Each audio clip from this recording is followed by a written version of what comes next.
Okay, so why is Africa poor still? It's the big 2025 and we're still seeing so much poverty, exploitation, famine, civil war and all that stuff. Short answer of why that is, imperialism. I'm going to talk a little bit about how that works today, specifically in relation to Africa. It's a common myth that Africa is kind of naturally in this state of underdevelopment, because in reality there's nothing natural about it. The structures of the world that we now call modern capitalism has been set up to put these guys at the bottom. Not because of simply racism, although that is definitely part of it, but Africa, along with much of the world, has been set up to produce value for the ruling elites of the West. They might not make it seem like it, but Africa has actually always been relevant. The global economy as we know it has always relied on Africa. And unless something drastic changes, the world will continue to rely on Africa's resources and labor. Today, I'm going to discuss one of the most important, if not the most important way that the West keeps Africa constrained economically. But in order to make better sense of it, I'm going to talk about some political theory that is essential for understanding before moving on to the practical stuff. So I want you to become familiar with two concepts. First of which is imperialism, and the second, development. Now, I'm sure you already have a pretty good idea what these mean, but I'll give you a refresh anyways. So first of all, we'll go by dictionary definition. The Merriam-Webster defines imperialism as the policy, practice, or advocacy of extending the power and dominion of a nation, especially by direct territorial acquisition or by gaining indirect control over the political or economic life of other areas. People then associate this with colonialism. So what's colonialism then? Colonialism is the practice of acquiring political and economic control over a country. A lot of people seem to think that colonialism comes first and imperialism comes after, but it's actually easier to think of imperialism as kind of the greater ideology and colonialism just being one of its practices. Now, I'm not going to talk about everything in this one video because that would be way too long. You can actually check out this guy as well. He makes really good videos. But today I'll be talking about how foreign companies are taking all of Africa's money. But before I do, we will need to have a baseline understanding of development first.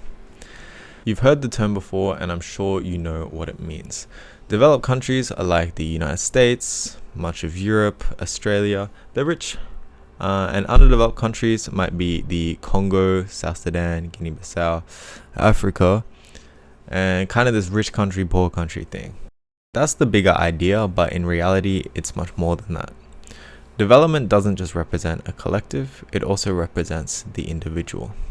Walter Rodney, a Guyanese historian who wrote the book How Europe Underdeveloped Africa, says the development of the individual implies increased skill and capacity, greater freedom, creativity, self-discipline, responsibility, and material well-being. Some of these are virtually moral categories and are difficult to evaluate. These depend on the age in which one lives, one's class origins, and one's personal code of what is wrong. It is also important to distinguish that the development of an individual is dependent on the development of the greater community. It is necessary for an individual who possesses greater creativity, greater understanding of the world around him, greater capacity to love and care for others, to have developed these skills in an environment that allows them to flourish. This is proven in the theory of materialism. Materialism in the Marxist sense is simply the acknowledgement that the material world around us is what affects us the most. So let's put it in an example. A country where schools are incredibly inaccessible, such as Chad, which has a literacy rate of 26%, is not going to produce very many successful intellectuals. That's not to say, however, that Chad doesn't have any geniuses or people with potential, because it does. The people of Chad have as much potential as the people of any other nation. But when you can't even read, how likely is it that you can pursue an academic career? You can't. You can't be a doctor when you can't even go to school, bro. Like, when you're poor, it's going to be much harder to be a loving and caring parent, and therefore much harder to produce a loving and caring child. Why? Because in the system you need money first. You don't have time to spend with your child, teach them morals and shit. You need to go to work, bro. Like, or else you're gonna be on the street or you're not gonna survive. So one final think piece on development before I explain the material forces that keep Africa underdeveloped. It is important to not just associate development with technology and big buildings.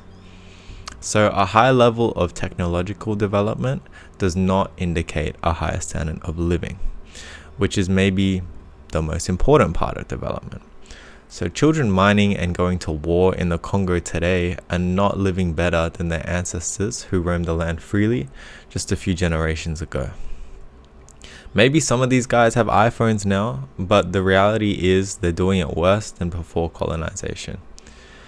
Europeans like to say that they developed Africa from their assimilation of technology, culture, economics, and politics, but it's not the case.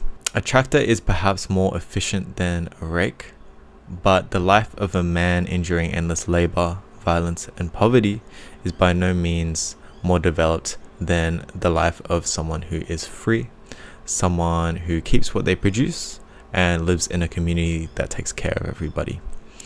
Now, and that's not to say that Africa weren't going to invent a tractor or something at some point, because they were. Of course they were. So to sum up development, more buildings and iPhones doesn't always mean you progress forwards. Having a healthy and happy life is much, much more important. Now we move on to imperialism. And by imperialism, I just mean one part of it. It's a big part though. I'm going to explain how it is private companies that are committing the exploitation of the African people. Now, to understand this fully, you must have a fundamental understanding of how capitalism works. So, capitalism fundamentals 101. When you have a business, the typical structure is this. You have an owner, also known as the capitalist, and the workers who sell their labor to the owner. The workers then produce value with their labor. Maybe they dig up some diamonds or something, and the surplus of that value, so the money made after your wages are paid, is taken by the capitalist. This, as you may know, is what we call profit. Another concept to understand is what we call the means of production. The means of production is where all value is created. So this is usually what you think of when you think of the business itself. Let's put this into an example. So let's say you have a shoe factory. You have the means of production, which is the shoe factory itself. You have the factory workers who are making the shoes, and then you have the capitalist, the owner of the factory. So if you were lucky enough to end up as an owner of a mine, you would employ workers to mine minerals for you. You then sell these minerals for like a gigantic amount of money, because guess what? It is a gigantic amount of money, and you pay the workers what they are legally required, and you take the rest. This is the same in a cafe. This is the same in a retail store. This is the same in a restaurant. Workers produce the value, and the surplus is taken by the capitalist. Okay, so before I want to talk about the boss-worker relationship in Africa, I do want to talk about the Australian mining industry being one of the best in the world in terms of workers' treatment.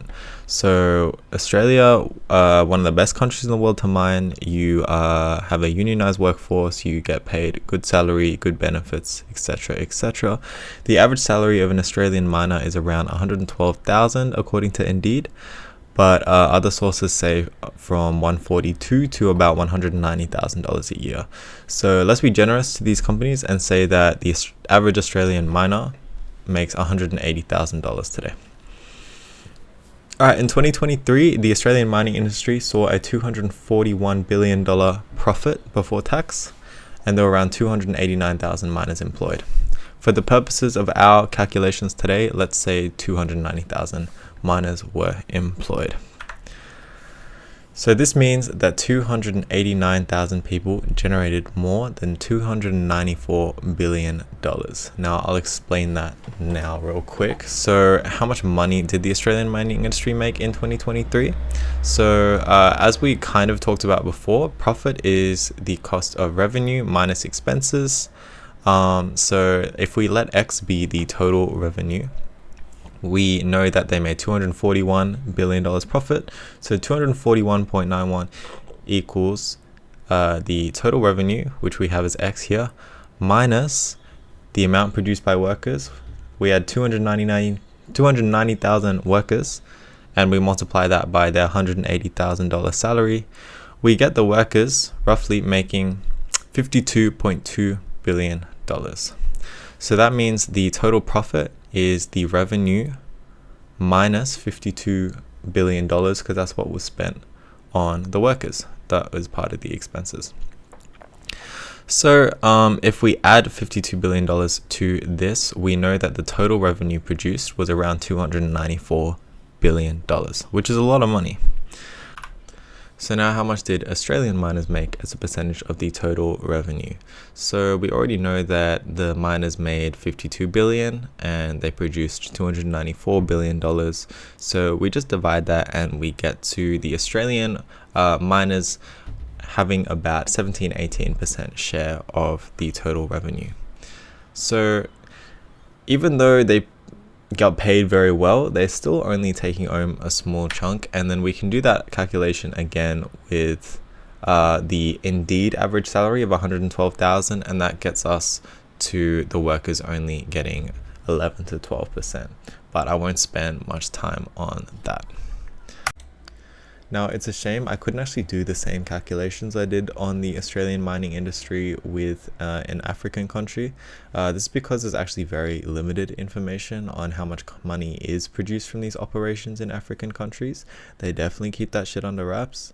This is because there's much weaker financial transparency laws in these countries, among other things, and these companies are also implementing strategies like moving their profits to offshore accounts in tax havens like the Cayman Islands, Luxembourg, Ireland, wherever. This means that the only money going to the Congolese people are in the form of these slavery wages and the minimal taxes that these companies actually pay. Okay, so just to explain this a little bit better, this is a chart to represent the flow of money going from the multinational to the government to the working people. So we start with the multinational corporation. We think Shell, BP, stuff like that. They go, hey, local government, we'd like to purchase your mine. We can offer you lots of money and we promise to employ your people. The government of the small country goes, okay, it's not like I have the resources to dig this all up myself. So do you promise to pay taxes so at least some of your profits go towards helping our community? Corporation's like, yeah, like, so boom. So now it's not Senegal that owns the mine, it's Shell. Or maybe the mine has already has its own local production going on. But these guys can't compete with the infrastructure, technology, and money of these guys, so they get quickly bought out too.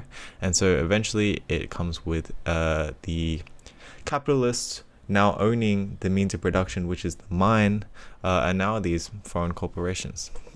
So then they will pay like these small wages, which I talked about earlier, to the working people. These guys work in unregulated conditions, generate a lot of profit for these guys, and they might get some of it back. So the MNC will pay some taxes to the government. They're trying to pay as little as possible. It's not that much. And if the government wants to, they can use the taxes to fund communities, pensions, healthcare systems, education systems, stuff like that. So hopefully that goes back to some of the working people there. But as we know, it's not much that goes in that way. Alright, so now we've talked about how the foreign companies have extracted the surplus value generated by African workers. Let's give some face to these companies now. So we've got Perseus Mining here.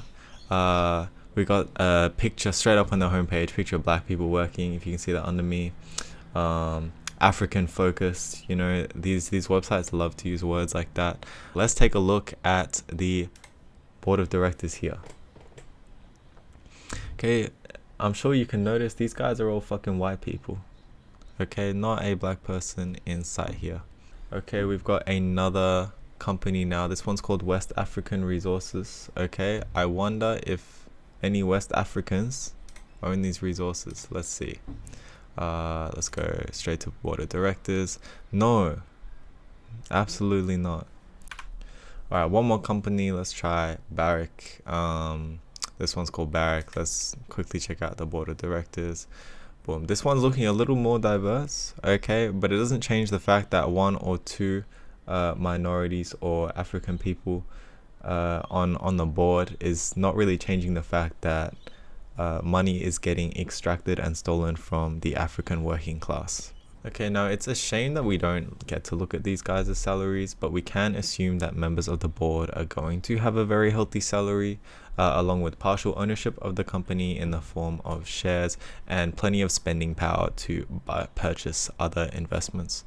So while it is true that CEOs do make, these business decisions, that's all they really do, they take no part in producing value themselves. That belongs to the role of the workers. If it weren't for the collective labor of the working masses of the African people, these guys wouldn't have a single dollar to their name. Okay, I'm very serious about that. These guys are entirely reliant on the labor of the workers of Africa, and yet the workers of Africa have nothing to show for it.